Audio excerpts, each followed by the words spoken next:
Hi, everybody. Welcome back to the Colorado LTAP Tailgate Safety Talks. We are talking today about cold weather driving or safe winter driving, whichever you prefer. And here's why we're talking about it. First of all, it applies to all of you out there who are driving in the snow or in the winter. It can be the difference between surviving a storm or not, or a weather event while you're out there. And these are simple preparations that anyone can make well in advance that could at best save your life or at the very least make you more comfortable if you happen to get stuck out there while you're pushing snow around or while you're just going to work. So let's go over a couple of the basics. Some of you are going to see a couple of themes as we go through this, and I'm just going to say this again for anybody who missed it last time. Enter and exit your equipment using 3 points of contact. Look for debris on the steps and handles, whatever they look like. Look for snow and ice that's built up on there or accumulated on there. Look for dirt, stones, any kind of debris like that. And look for grease, oil, or fuel or anything that might have gotten to a point where you're going to put your foot or your hands. And don't try to load all of your tools and lunch boxes and backpacks at the same time as you're getting into the vehicle. Throw all that in first and then use 3 points of contact to climb in after. You can all see from this picture how easy it is for snow and ice to build up on the steps or on the parts of this vehicle that you're going to have to stand on. Make sure you have a good solid grip on the step before you hoist yourself up there. You won't get anywhere if you don't even make it into the driver's seat. So today we're going to talk about well, for the most part, winter weather is predictable, right? Keeping in mind that there are degrees of predictability, storms don't generally sneak up on us. We usually have a good amount of time to prepare, good amount of warning, or at least judging by the way the grocery stores clear out at the mere mention of a storm coming up. There's plenty of warning to let you guys know that you should prepare. This is a weather forecast photograph that I remember from a few years ago in the Northeast. We were well aware of this storm for several days before it hit. You never know what the accumulations are going to be, but they're generally there. At least be overly prepared rather than underprepared. There's no excuse for anyone to go to work in a storm without being as prepared as possible, especially a winter storm. OSHA, Occupational Safety and Health Administration, and the National Highway Traffic Safety Administration have proposed 3 Ps for safe winter driving. And everything we're going to go over today is going to enable you to perform the 3 key elements of safe winter driving and employ the 3 Ps that we see here. Prepare yourself for a storm, protect yourself in the event of a storm, and do everything you can to prevent an injury or an accident. So the 3 elements that we're going to talk about are drive alert, so that you can prepare and protect yourself. Drive slow, so that you can prevent crashes by keeping your speed down and keeping space in between your vehicles. And especially drive in control. Protect everyone by steering and braking properly, and watch for roadside items, pedestrians, animals, things like that. Those are the 3 things that are going to keep you alive out there. So let's talk about your vehicle. Prepare your vehicle. Even though you'll always probably complete a CDL trip inspection before you go out for the day to do any winter work in your snow plows, many of these practices also apply to going out in your own personal vehicles. So make sure you check your vehicle or your truck for tire tread, windshield washer fluid, antifreeze, good wipers, good battery, things like that.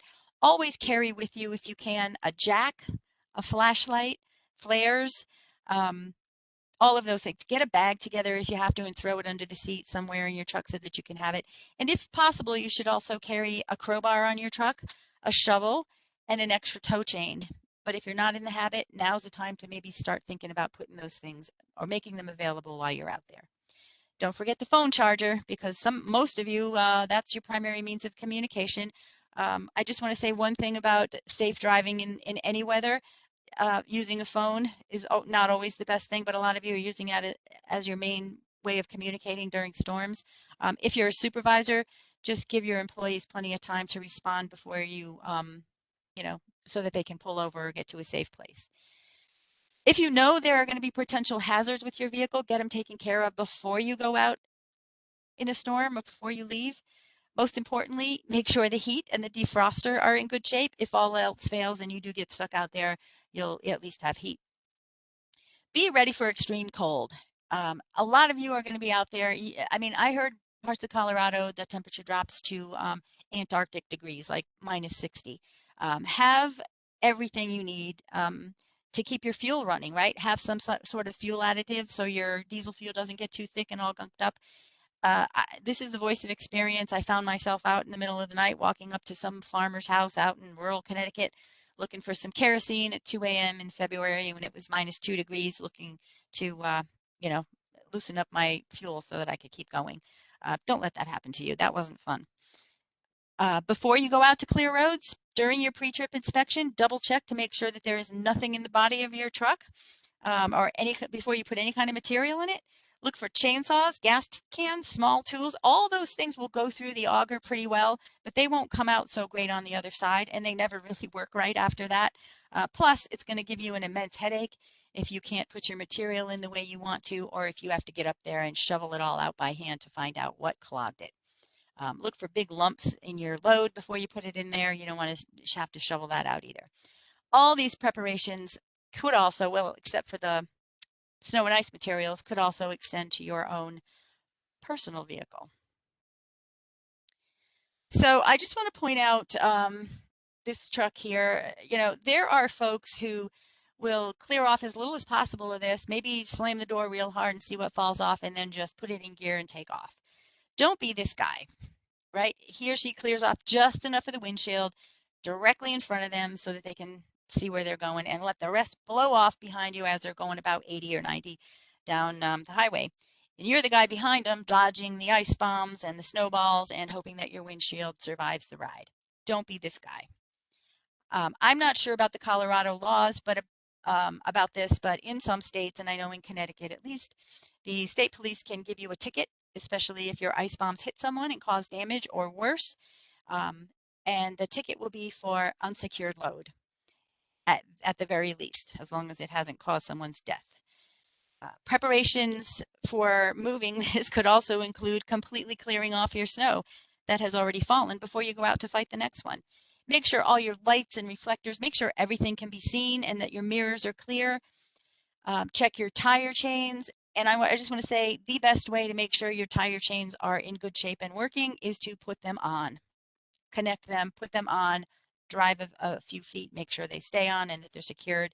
That's the best way to check them. One note about chains, if you're using chains and you're out there plowing, make sure that as often as possible you are able to go out and torque your lug nuts, check them at least for tightness if you can't torque them.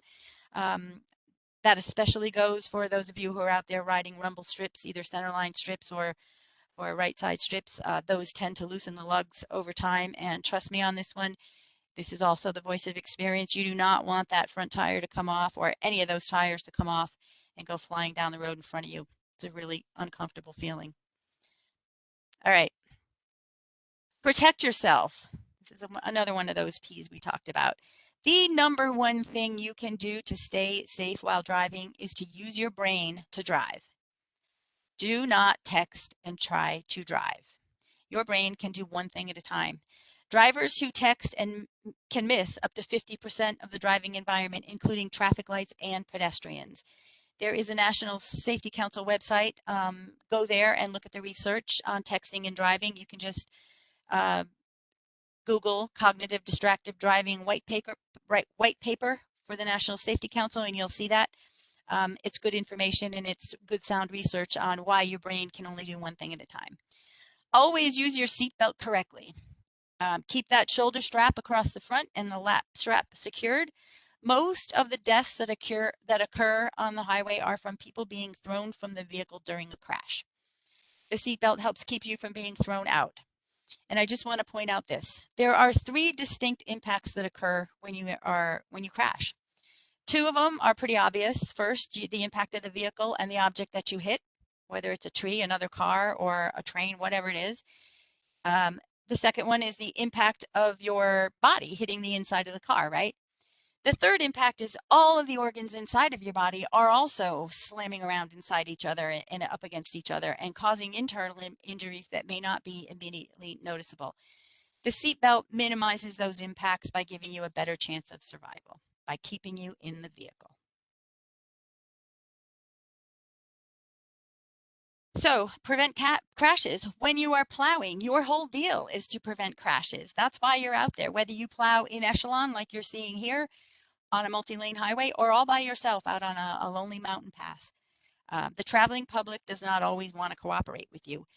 You always must follow the rules of your agency, but some things you can do to keep things as safe as possible are: number one, make sure you're prepared to do the work. Be well rested and unimpaired when you get to work. Keep your speed down. Leave plenty of stopping distance between you and the next vehicle. Keep the distance between the trucks and echelon, like you see here, to a minimum. You know that traffic is going to try to squeeze in between those vehicles and where they can really be a nuisance to you and unsafe. As much as possible, keep them in back of you. But recognize that you may need to just let them go, right? They will become persistent. Let them go. Some agencies have a 600-foot distance rule between trucks so that those cars can try to squeeze by. Your agency may have something else. Find out what it is. Traffic is not expecting you to have anything like a wing plow or a tow plow either. So when they do cut through, they may be surprised by what they find and react who knows how. So you all know, keep your head on a swivel, be ready for anything out there. And watch out for them because they can be surprised by whatever attachments you have to your truck. Watch out for pedestrians, even when you think there won't be any.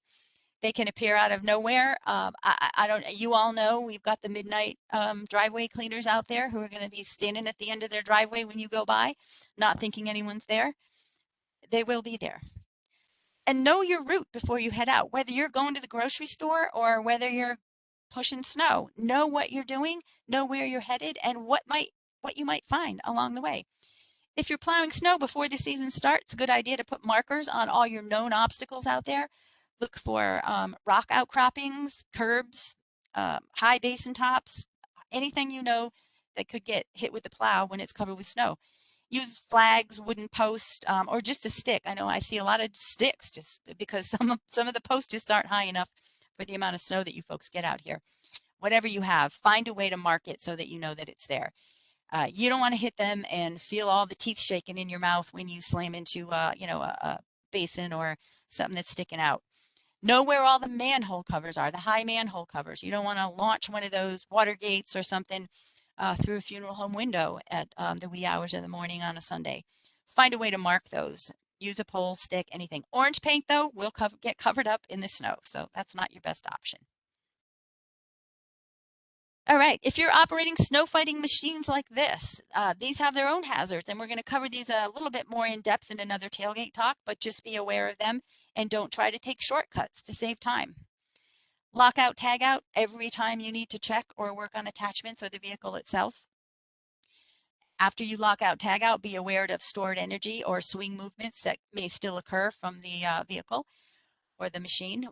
While it's operating, be aware of the path of the snow that you're pushing or blowing, no matter what time of day or where you are. Like we just said, those midnight driveway clearers, that one unexpected person will be standing at the end of the driveway getting their newspaper, their mail, whatever, at 1 a.m. in a blizzard. That's when they're going to do it. Be ready for them. Know where your driveways are. Know where um, all of your hazards are. The proper speed for plowing snow is determined by the length of the snow cast off the plow. There is no predetermined proper speed for plowing. It depends on the heaviness, the lightness, the slushiness. It depends on the cast off of the snow, period. Watch out for bridges and overpasses. It's one thing for snow to land in a river or, on a, grassy spot, but it's another for you to drop it on the windshield of a car going by underneath. So be aware of those as well. When you find yourself in a snowy situation, know how to stop. Use your anti-lock brake systems by applying firm, steady pressure. You don't need to pump those brakes. The anti-lock system is doing that for you. Steer into a skid when you feel it start to slide. And I know this is counterintuitive for most of us. It's hard to steer into a skid. I'm sorry, to steer into a tree when it's coming at you, or into a bridge deck or something else that happens to be there.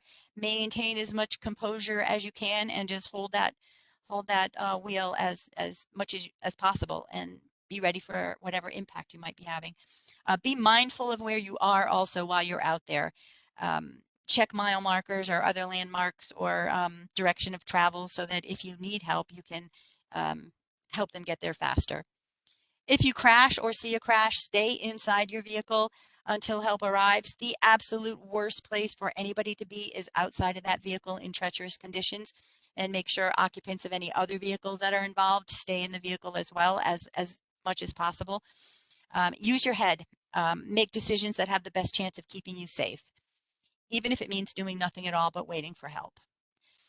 Be prepared to find yourself in a situation like you see here in this picture.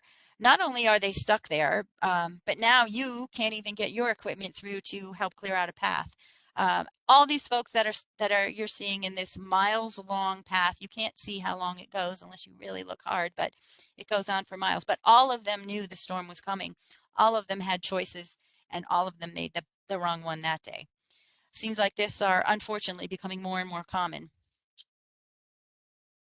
All right, on a little bit of a lighter note, here are some interesting facts about crashes. You're probably wondering why we're looking at a beach, first of all, and talking about cold weather. The fact is, summer driving is actually more deadly than winter driving. There are 29% more deaths in summer driving. Could be because people stay home in bad weather, reducing the number of folks that are out there, and people travel more in summer. So could be a little of both. Could be something there.